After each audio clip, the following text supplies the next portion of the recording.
కొన్ని కొన్ని పనులు ప్లాన్ చేసుకొని అన్నీ ప్రిపేర్డ్గా ఉండి వెళ్ళిన దానికంటే కూడా అప్పటికప్పుడు అనుకొని వెళ్తేనే బాగా అనిపిస్తుంది కదా. అలా వెళ్ళిన ట్రిప్పే ఇదనమాట. అవును, మేము శ్రీశైలం వెళ్తున్నాము. మార్నింగ్ అనుకున్నాము, అనుకోగానే బస్సెస్ చూసాము. లక్కీగా నైట్ 12 o'clockకి దొరికిందనమాట బస్సు. ఇంకా 12కి ఎక్కితే మార్నింగ్ 8 o'clockకి మమ్మల్ని దింపేశారు శ్రీశైలంలో. ఇంకా ఎగ్జాక్ట్గా ఆ రోజు దర్శనం చేసుకొని రిటర్న్ అయిపోవచ్చు అని చెప్పేసి వీకెండ్ రోజు ప్లాన్ చేసుకున్నాం అనమాట. నాకు చాలా బాగా అనిపించింది.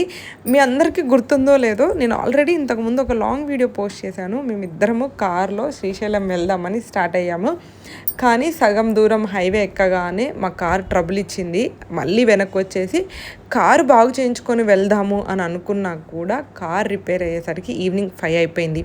అప్పుడు స్టార్ట్ అయితే ఫారెస్ట్ ఏరియాలో నైట్ అంతా స్టాప్ చేసేస్తారు అని చెప్పేసి, అండ్ నెక్స్ట్ డే మాకు ఆఫీస్ ఉంది, ఇదంతా పాసిబుల్ అయ్యేలాగా అనిపించట్లేదు అని చెప్పేసి బయలుదేరిన వాళ్ళం కూడా వెనక్కి వచ్చేసాము.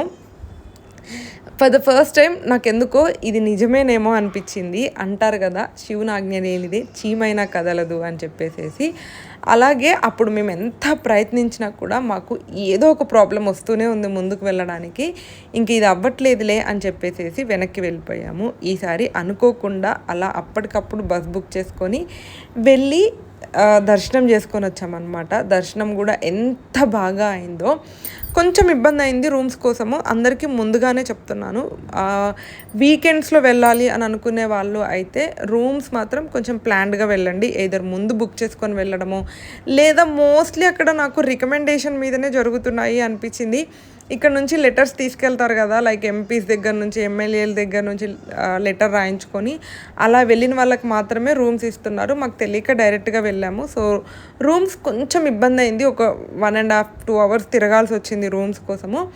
దాని తర్వాత ఇంకా ఫ్రెష్ అయిపోయి దర్శనానికి వెళ్తున్నాం అనమాట. దర్శనానికి మాత్రం తెలిసిన అంటే రిలేటివ్స్లో శ్యామన్న అని చెప్పేసి మాకు హెల్ప్ చేశారు. ఆయన లెటర్ ఇచ్చారు దర్శనానికి. సో విఐపి దర్శనం అయింది మంచిగా. 300 రూపీస్ కానీ డైరెక్ట్గా దర్శనానికి తీసుకెళ్ళిపోయారు. అండ్ దగ్గర నుండి ఇలా తోసేసినట్టు కాకుండా శివలింగాన్ని చూసినంతసేపు నిల్చొని చూడనిచ్చారనమాట. నాకు ఆ ఒక్క క్షణం దర్శనం చేసుకోగానే, నైట్ మాకు 12 o'clockకి బస్సు ఉండే, ఆ నైట్ చేసిన జర్నీ అంతా, మార్నింగ్ రూమ్స్కి పడిన కష్టం అంతా ఏది కూడా గుర్తులేదు. ఎంత ప్రశాంతంగా అనిపించిందో.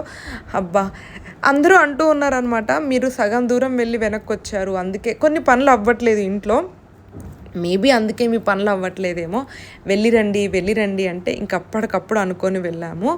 శివయ్య ఇంత బాగా దర్శనం చేయించడానికే మమ్మల్ని ఇలా సడన్ ప్లాన్ చేసేలాగా చేశారేమో అని అనిపించింది. చాలా బాగా అయింది దర్శనము. ఇప్పటివరకు ఎవరన్నా చూడని వాళ్ళు ఉంటే ఖచ్చితంగా ఒకసారి శ్రీశైలం వెళ్ళి దర్శనం చేసుకొని రండి. నాకైతే వచ్చిన దగ్గర నుంచి అంత మంచే జరుగుతుంది, మీకు కూడా మంచే జరుగుతుంది అని నమ్ముతున్నాను. సో అలా అయిందనమాట మా శ్రీశైలం ట్రావెల్. నాకైతే సూపర్ డూపర్గా హ్యాపీగా అని అనిపించింది. ఇలా మీరు ఏదన్నా అన్ఎక్స్పెక్టెడ్గా అనుకోకుండా అప్పటికప్పుడు చేసిన జర్నీ ఉంటే నాతో కామెంట్ బాక్స్లో షేర్ చేసుకోండి. Thank you for watching. Till